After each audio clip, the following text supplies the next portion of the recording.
for today's video ay meron na naman tayong paluto recipe at ang gusto raw niya ay chicken balls spaghetti.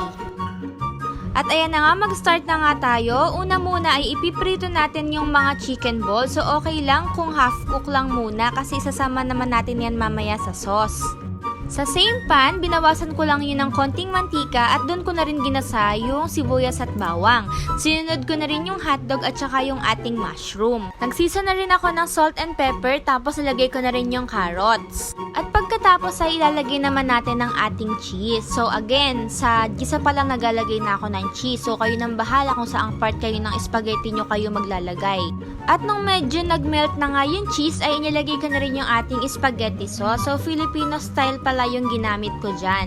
At nilagay ko na rin yung liver spread at saka yung red bell pepper. Sumunod naman na inilagay ko ay yung pinaghalo-halong evaporated milk, condensed milk at saka Nestle cream.